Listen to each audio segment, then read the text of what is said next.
үйден ашуланып шықты. Яғни бүгінгі тренингіміздің алғашқы тақырыбы ашудың аралығындағы босаңсудан арылу тренингі. Яғни мақсатымыз іштегі стресстен, балаға деген өкпе, реніш, ашуымызды бір мезетте шығару. Яғни ашуланып шыққан жағдайларыңыз бар ма? Балаларыңызға немесе өкпелеп, реніш? Жоқ, бүгін ашуланбадым. Кеше ашуланып жүрмін мен. Кеше реніштеріңіз бар ма? Кеше болады. Кеше ашуланып келген, бүгін жоқ, нормально келдім. Кеше ашуланғанша жүйесі көтеріліп.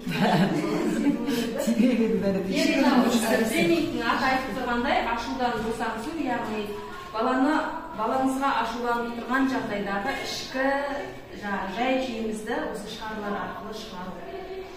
Сенім. Жарам ба? Әдемі шарды жарқын келмейді екен. Магниттен әдемі шарды. Әдемі шарды жарқын келмейді оны. Енді кішкене қатты шығады дауысы.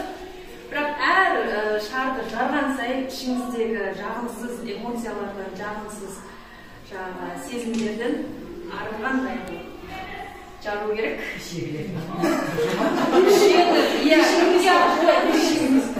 Сол эмоцияны кеше не істедің?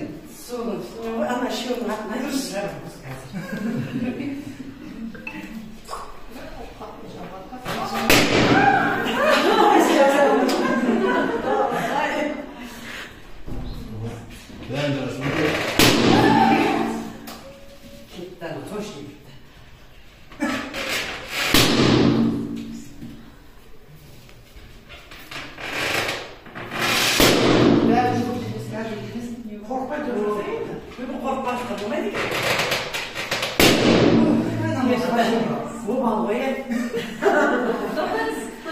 Қандай сезімде болдыңыз енді жарып жатсыз?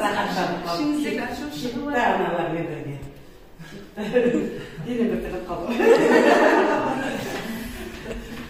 кішкене болса да жеңілдеу болды ма?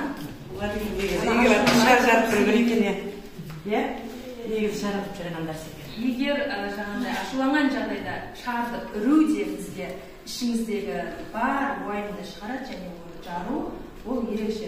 Бірден жарылғандай болып шығады. Егер сіз оны балаңызға дәл солай ашуланып балаңызға келтіретін болсаңыз, онда зиян тиеді балаңызға. Жүрегін жаралайсыз. Өміріне қауіп төндіруіңіз де мүмкін. Кішкентай балаңға ашумен келіп ұратын болса, бір жеріне зақым келтіресіз. Болмаса жаңағыдай психологиялық ол балада кішкене тоқтап қалады да бала. Психологиялық күшке не болып қалады.